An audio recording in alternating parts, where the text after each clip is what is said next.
Comment se faire des amis et influencer les autres, de Dale Carnegie est un livre de développement personnel publié en 1936. Il est devenu l'un des best-sellers de tous les temps, avec plus de 30 millions d'exemplaires vendus dans le monde. Le livre est divisé en 4 parties, chacune étant elle-même divisée en plusieurs chapitres. Dans ce résumé, nous passerons en revue chaque chapitre du livre, un par un, et discuterons des points principaux abordés par Dale Carnegie dans chacun. Partie 1. Techniques fondamentales pour gérer les personnes. Chapitre 1. Si vous voulez recueillir du miel, ne renversez pas la ruche. Dans ce chapitre, Dale Carnegie souligne l'importance d'éviter la critique et la condamnation. Il soutient que la critique déclenche la défense des autres et les rend hostiles, défensifs et amers envers nous. Il suggère qu'au lieu de critiquer, nous devrions essayer de comprendre les perspectives et motivations des autres. En faisant cela, nous pouvons obtenir leur coopération et leur respect. Chapitre 2. Le grand secret pour traiter avec les gens. Dans ce chapitre, Dale Carnegie révèle ce qu'il considère comme le grand secret pour traiter avec les gens. Montrer un intérêt sincère pour eux. Il affirme que les gens s'intéressent plus à eux-mêmes qu'à toute autre chose et que si nous montrons un intérêt sincère pour eux, nous pouvons gagner leur faveur et leur influence. Il suggère de poser des questions sur leur centre d'intérêt, leurs hobbies et leurs expériences, et d'écouter attentivement leurs réponses. Chapitre 3. Celui qui peut faire cela a le monde entier avec lui. Celui qui ne peut pas, marche seul. Dans ce chapitre, Dale Carnegie insiste sur l'importance de faire sentir aux gens qu'ils sont importants. Il soutient que tout le monde veut se sentir important et que si nous pouvons faire sentir aux autres qu'ils sont importants, nous pouvons gagner leur coopération et leur fidélité. Il suggère de féliciter les gens pour leurs réalisations, d'écouter leurs idées et de reconnaître leurs contributions. Partie 2. 6 façons de se faire aimer des autres. Chapitre 1. Faites ceci et vous serez le bienvenu partout. Dans ce chapitre, Dale Carnegie suggère que si nous voulons que les gens nous apprécient, nous devrions réellement nous intéresser à eux. Il suggère de leur poser des questions sur eux-mêmes et sur leur centre d'intérêt, d'écouter attentivement leurs réponses et de mémoriser les détails qu'ils partagent avec nous. Il affirme qu'en faisant cela, nous pouvons créer un sentiment de bienveillance et de complicité avec les autres. Chapitre 2. Une manière simple de faire une bonne première impression. Dans ce chapitre, Dale Carnegie discute de l'importance de faire une bonne première impression. Il suggère de sourire, de faire un contact visuel et d'utiliser les noms des personnes lorsque nous les rencontrons pour la première fois. Il affirme qu'en faisant cela, nous pouvons créer une impression positive qui durera. Chapitre 3. Si vous ne faites pas cela, vous êtes en difficulté. Dans ce chapitre, Dale Carnegie suggère que si nous voulons que les gens nous apprécient, nous devrions éviter de critiquer, condamner ou se plaindre. Il affirme que ces comportements créent une impression négative et repoussent les gens. Il suggère qu'au lieu de critiquer, nous devrions essayer de comprendre les perspectives et motivations des autres. Chapitre 4. Une manière facile de devenir un bon interlocuteur. Dans ce chapitre, Dale Carnegie discute de l'importance d'être un bon auditeur. Il suggère que si nous voulons être de bons interlocuteurs, nous devrions écouter attentivement ce que les autres disent et montrer un intérêt sincère pour leurs idées et opinions. Il affirme qu'en faisant cela, nous pouvons créer un sentiment de complicité et de confiance avec les autres. Chapitre 5. Comment intéresser les gens. Dans ce chapitre, Dale Carnegie suggère que si nous voulons intéresser les gens, nous devrions nous concentrer sur leur centre d'intérêt et leurs désirs. Il affirme que les gens s'intéressent plus à eux-mêmes qu'à toute autre chose et que si nous pouvons exploiter leur centre d'intérêt et leurs désirs, nous pouvons attirer leur attention et leur respect. Il suggère que nous devrions poser des questions qui encouragent les gens à parler d'eux-mêmes et de leur centre d'intérêt, puis montrer un intérêt sincère pour leurs réponses. Chapitre 6.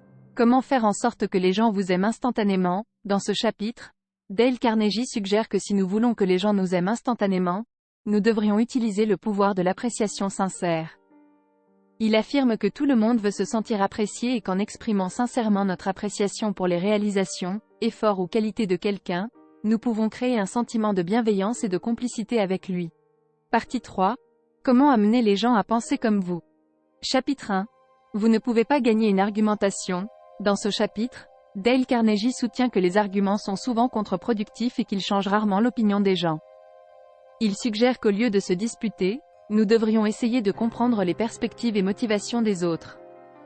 En faisant cela, nous pouvons trouver un terrain d'entente et travailler vers une solution mutuellement bénéfique. Chapitre 2. Une manière sûre de se faire des ennemis et comment l'éviter. Dans ce chapitre, Dale Carnegie discute des dangers de critiquer et condamner les autres. Il affirme que ces comportements créent de la rancune et de la défensivité, et qu'ils conduisent souvent à des conflits et de l'animosité. Il suggère qu'au lieu de critiquer, nous devrions essayer de comprendre les perspectives et motivations des autres. Chapitre 3.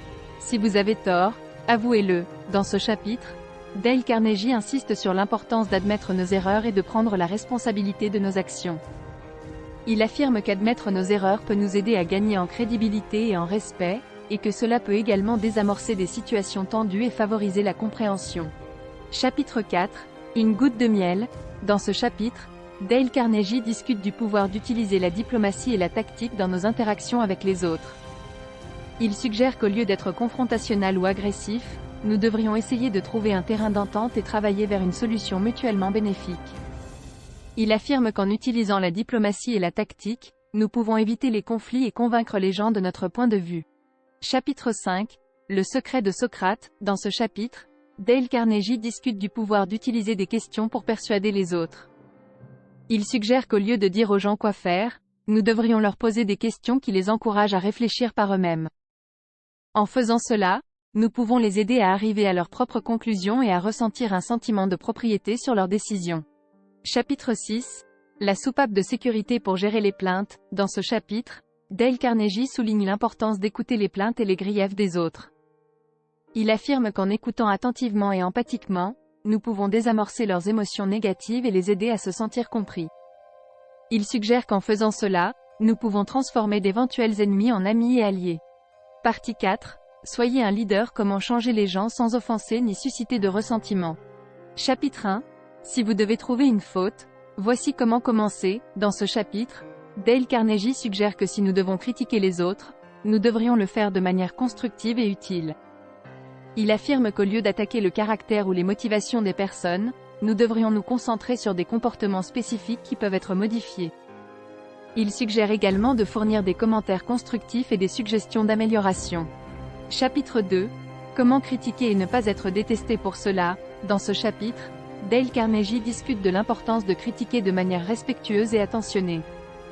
Il suggère d'éviter d'attaquer le caractère ou les motivations des personnes et de se concentrer plutôt sur des comportements spécifiques pouvant être améliorés. Il suggère également de fournir des commentaires constructifs et des suggestions d'amélioration de manière respectueuse et empathique. Chapitre 3. Si vous savez que vous avez tort, reconnaissez-le. Dans ce chapitre, Dale Carnegie souligne l'importance d'admettre nos erreurs et de prendre la responsabilité de nos actions, même si cela signifie admettre que nous avons tort. Il affirme que cela peut nous aider à gagner en crédibilité et en respect, et cela peut également nous aider à apprendre de nos erreurs et à améliorer notre comportement futur. Chapitre 4. Une formule qui fera des merveilles pour vous. Dans ce chapitre, Dale Carnegie présente une formule pour persuader les autres de voir les choses de notre point de vue. La formule comprend 3 étapes. 1. Montrer du respect pour l'opinion de l'autre personne. 2. Reconnaître tout terrain d'entente ou intérêt commun. Et 3. Présenter notre propre argument ou point de vue de manière claire, logique et persuasive. Chapitre 5. Ce que tout le monde veut. Dans ce chapitre, Dale Carnegie soutient que tout le monde veut se sentir important et apprécié. Il suggère qu'en tant que leader, nous devrions nous concentrer sur le fait de faire sentir aux autres qu'ils sont importants et valorisés. Il suggère de le faire en donnant des éloges sincères, en reconnaissant les réalisations et en offrant des opportunités de contribuer. Chapitre 6. Comment vous faire aimer instantanément. Dans ce chapitre, Dale Carnegie revisite l'idée de se faire aimer instantanément, mais cette fois-ci d'un point de vue de leadership. Il suggère qu'en tant que leader, nous devrions utiliser le pouvoir de l'appréciation sincère pour créer un sentiment de bienveillance et de complicité avec nos followers. Il suggère également que nous devrions être réellement intéressés par leurs pensées, sentiments et opinions, et que nous devrions leur donner des opportunités de s'exprimer et de contribuer à nos objectifs. Épilogue. Le dernier mot.